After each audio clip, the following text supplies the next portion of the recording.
Okay, this is an instructional video on how to make a vest. The pattern that we will be using is called New Look, and the pattern number is 6659. It has several sizes in it, and we're going to be making view C. And the first thing I want to talk about is I'm going to turn, the front of the pattern shows you views with fabric types, just so you can get an idea of what you want to do. But on the back side is where you actually find out what types of fabrics that you can use. This is pretty standard on all patterns.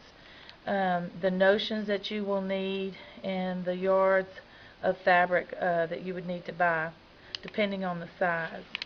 And you'll see across the pattern they'll have the sizes at the top, and then they'll have the different views down the side, and you pick which one you're going to do and which size fits you, and then you find out the yardage that you must buy.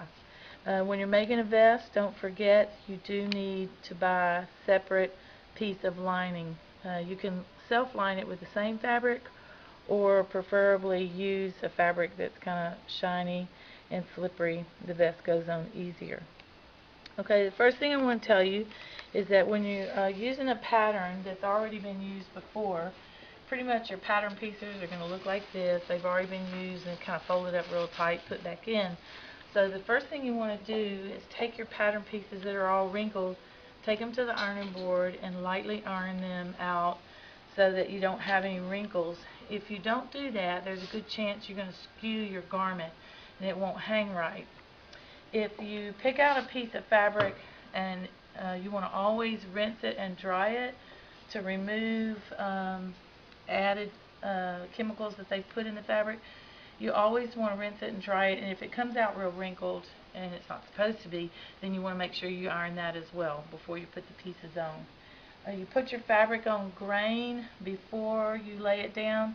You can do this two ways. One way would be just hold the fabric up by the selvage edges and make sure that there's no wrinkle across this area, the fold. Or another way you can do it is actually take a pair of scissors, one of your tools, and what you can do is just snip a piece in the selvage here, pull it open, and one of these strings like this is going to crop up, that's going across, and you're going to pull that all the way out, and that's going to leave a little line. Then you cut that. That perfectly puts your fabric back on grain. You do want your fabric as close as possible on grain so your garment's not skewed. Some basic tools that you need for this sewing project are a pair of shears, ruler, tracing wheel. This is a seam ripper. Hopefully you won't need that. You don't make mistakes. Then your bobbin case for your sewing machine, thread, tape measure, and some pins. Okay, your instruction sheet that is in the package will look like this. They're pretty much all the same. They're going to again show the views, but this time just in black sketches. They're going to show the actual pieces that are used. You'll have some general instructions, and it you know it's good for you to take time and read these things and these markings, what they mean. Then when you come to your cutting layout, you want to pick out, because it's usually going to have several views. This one has A, B, C, D, and then there's a collar. One's collarless, one has a collar. So we're going to be using view C. And another thing is you got to know if your fabric was 45 or 60 inch wide, because they'll usually show you two views.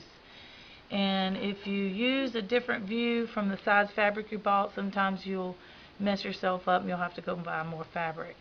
So you find the view that you're going to sew, and then you find the layout pattern. Okay, now you want to, whichever direction you're looking at it, that's how you want to lay it out on the table. So I'm going to move my tools over, and I'm going to take my sheet, since I'm oriented on this side, because I'm looking at it from this way, and you'll see it says fold and selvage edges. Okay, the fabric has been laid down with the selvage edges, that's these bound manufactured edges there, and the fold is on this side. So now the fabric is facing me exactly like it is on the pattern. Okay, I'm going to follow the instructions of how they say to lay it out. And now another reason why it's real good to read these notations here, if the fabric is, if the pattern piece is supposed to be face down, then it'll be shaded, and if it's faced up, it'll be white. Okay, so this piece is intended to be face down because it's shaded. And you can notice on the back there's some helps here. They do have a notation with these little arrows. It says place on center fold. So this is fold, and this is supposed to be placed on the center fold. Okay, so you lay that down on the fold, and be careful not to follow paper that you see extended out. That's not the cutting lines. The cutting lines are where the lines are. You move it down to the end of the fabric as close as you can. Make sure you know that it's not too short. Okay, the pinning techniques pretty much the same as all pinning. You don't have to worry about grain line in this piece because it's put on a fold. So all you need to do is worry about that you cut it, since this one has so many sizes. This has a 8, 10, 12, 14, 16, and 18. We're going to make an 16, which is this line here. You pin, putting your pin in and back out, and just to the cutting line, and you stop. Don't go past it. If you hit that with your scissors without knowing that you're going to get it, you're going to dull your scissors. So just keep it pins right to where it's going to be cut. When you hit a dart looks like a small triangle, but the way you pin that is the same thing. You go in, you come back out, but this time you're going to extend because you want to cut around that. Okay, so if I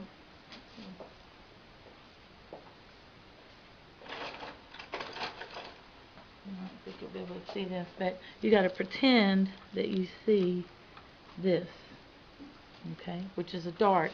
So when I cut this, I'm going to cut here, and I'm going to cut here. When I get to this dart, I'm going to stop and go around that pin. That is for you to place pieces together. So it's very important that you don't cut that off, or you won't know where to place your pieces. Okay? Now, the next part I'm going to show you is if you have a piece that's not on a fold, then you're going to have an item that looks like this. And what that is straight grain. Okay? The grain of the fabric runs parallel to the selvage. You just have to memorize that and remember it.